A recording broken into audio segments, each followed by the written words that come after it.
ये बंटवारे का काम ये सीख करके आए हैं अंग्रेजों से। इन्होंने चिट्ठी लिख करके कहा अंग्रेजों को कि मत जाइए, अभी हम सत्ता पे काबिज होने के लिए तैयार नहीं हुए हैं, अभी आप चले जाएंगे तो नेहरू आ जाएगा।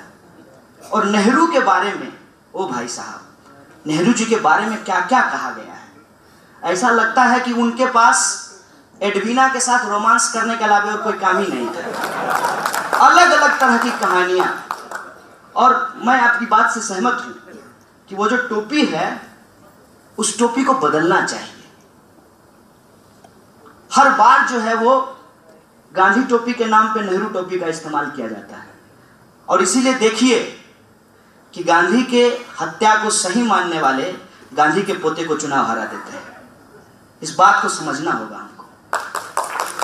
आप ये क्या कह रहे हैं कि एक महापुरुष को दूसरे महापुरुष के खिलाफ लड़ा रहे हैं और कह रहे हैं पटेल पटेल पटेल।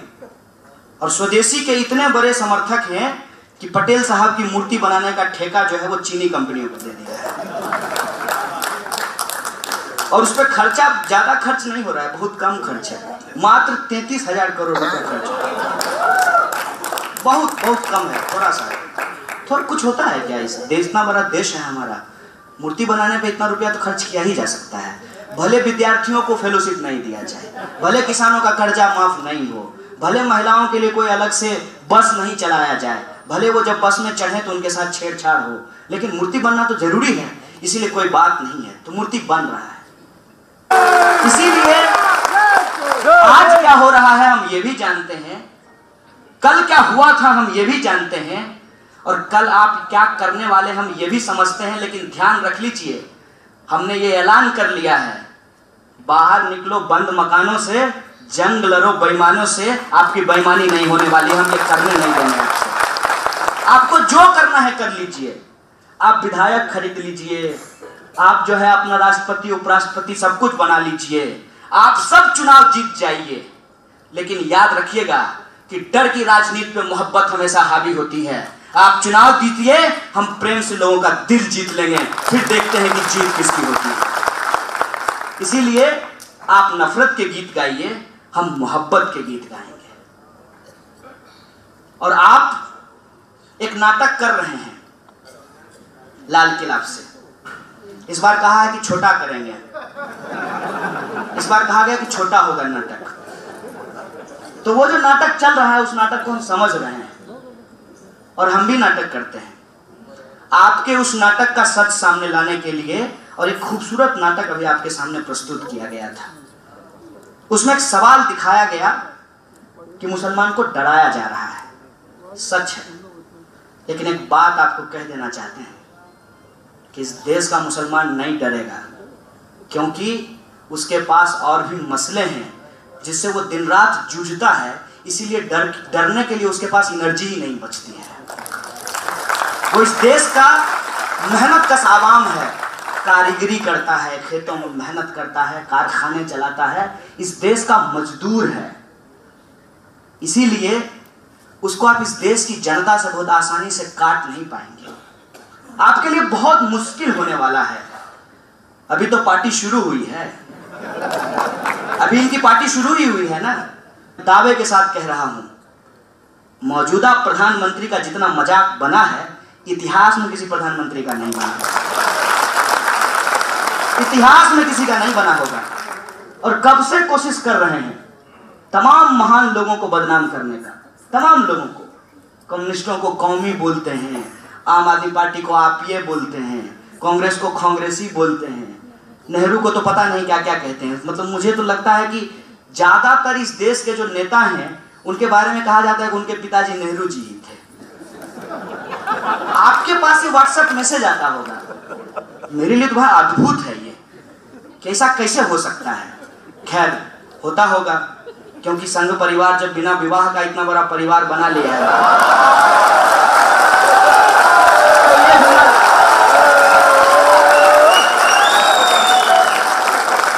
ये हुनर शायद उनको मालूम होगा, हम लोगों को नहीं मालूम है।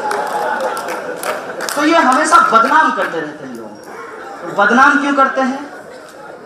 ताकि लोग इनके ऊपर सवाल नहीं खड़ा करें। कई बार तो ऐसा होता है कि मोदी जी भूल जाते हैं कि वो अब अपोजिशन के नेता नहीं, देश के प्रधानमंत्री हैं, और जा करके कहते हैं कि इस देश में बिजली नहीं आई, इस देश में जो है अमुक काम नहीं हुआ, इस देश में फलाना नहीं हुआ, और चुनाव प्रचार में जा करके याद ही नहीं रहता है कि उनको प्रधानमंत्री है।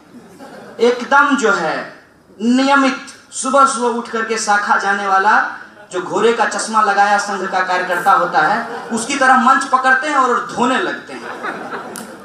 कोई रुक करके उनको बता दीजिए कितना घर बनाए, 33% रिजर्वेशन जो है पार्लियामेंट में हो गया, किसान आत्महत्या रुक गई, गंगा पूरी तरह से साफ हो गई है। आप वहां जाएंगे और अपने चेहरे के ऊपर जो अंदर से जो खून चलता है ना, वो भी आपको दिखाई दे देगा, इतनी गंगा साफ हो गई है। सारा वादा इन्होंने पूरा कर दिया है और कुछ नया प्रोजेक्ट है इनका 2022 के लिए, और ये मैं मोदी जी के भाषणों के द्वारा ही प्राप्त ज्ञान के आधार पर बोल रहा हूं। मोदी जी ने हाथ हिला के कहा कि 2 करोड़ रोजगार पैदा करेंगे।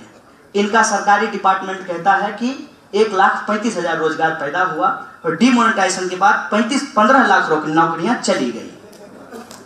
दूसरा, महंगाई कम करेंगे।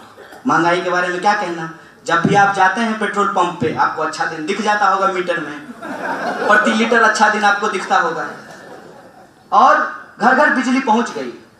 और उस घर घर बिजली पहुंचने का नतीजा ये हुआ कि इस देश के 37% स्कूलों में बिजली नहीं है, क्योंकि घर में बिजली पहुंचा रहे थे तो स्कूल छूट गया था। और इनका वादा यह था कि किसान पे तो अत्याचार होगा ही नहीं, और उसका नतीजा क्या हुआ है कि एक साल में 12,000 किसान औसतन आत्महत्या करते हैं। और जो कंपनी को इन्होंने अपने ही नाम पे, एक तो इनको अपने नाम से कितना प्रेम है। हो सकता है कि कल को सरकार की तरफ से ये घोषणा आए, जैसे आया है ना कि मरने के बाद भी आपको आधार बनाना पड़ेगा। कहां से बुद्धि आती है कि कोई इंसान मर जाएगा तो आधार कैसे बनवाएगा? मैंने ज्ञान की बात देखी, कितने ज्ञानी है। चलिए, ज्ञान है। अब आधार कार्ड जैसे जरूरी है, कल को ये भी हो सकता है कि आपको अपने बेटे का नाम मोदी रखना पड़े। इनको अपने नाम से इतना प्रेम है, ये जो खाते हैं, ये जो पहनते हैं, ठीक है। इसीलिए तो योगी जी के नाई का इंटरव्यू किया टीवी वालों ने। पता है क्यों? क्योंकि कल को हो सकता है कि आपको भी बाल छिलवाना पड़े, इसलिए आपको बुद्धि होनी चाहिए कि बाल कैसे कटवाया जाता है, गंजा कैसे रहा जाता है। अरे क्या लेना देना है इस देश को भाई, कि आप कैसे नहाते हैं, कैसे खाते हैं, कहां जाकर के बाल मुड़वाते हैं? क्या लेना देना है इस देश को? ये सारी चीजें ही महत्वपूर्ण हो गई। तो जो कार्रवाई इन्होंने किया है, उन्हीं से जो है हम डेटा प्राप्त करते हैं। आजकल इनको मतलब सीमा पे जो जवान लड़ रहे हैं, उनसे गजब की मोहब्बत उमड़ गई है। तो हमको तो लगता है खैर मोदी जी को तो बच्चा नहीं है, बाकी जितना भाजपा नेता को बच्चा है वो सब फौज में भेजने वाला है। ऐसा ही है क्या? हमको कहता है कि तुम सेना के खिलाफ बोलते हो। हम सेना के खिलाफ नहीं बोलते हैं, सेना का सच बोलते हैं। पता है क्यों? क्योंकि मेरे घर से 16 लोग फौज में नौकरी करते हैं, और मेरा अपना कजिन भाई जो है वो इंसर्जेंसी में सीआरपीएफ की नौकरी करते हुए मारा गया है। मैं शहीद के परिवार से आता हूँ, और आपके तरह मेरे भी नाना जी जो है वो स्वतंत्रता सेनानी थे। इसलिए मैं इस पर सवाल पूछता हूँ। 1 रैंक 1 पेंशन का एक आंदोलन चल रहा है सैनिकों का, और आज तक ये पॉलिसी लागू नहीं की गई है। और आपको सुनकर के आश्चर्य होगा कि पिछले 1 साल में 310 सैनिकों ने आत्महत्या की है। आत्महत्या की है। पता है क्यों? छुट्टी नहीं मिलती है, पीएफ ठीक से नहीं मिलता है, परिवार को साथ में रखने की इजाजत नहीं है, और हनुमान थप्पा का फोटो लगाते हैं या अगरबत्ती जलाते हैं, कोई इनसे नहीं पूछता है कि हनुमान थप्पा की जान क्यों गई। पाकिस्तान की गोली या चाइना की गोली से नहीं गया था, एवलांच में वो मारे गए, बर्फीले तूफान में मारे गए।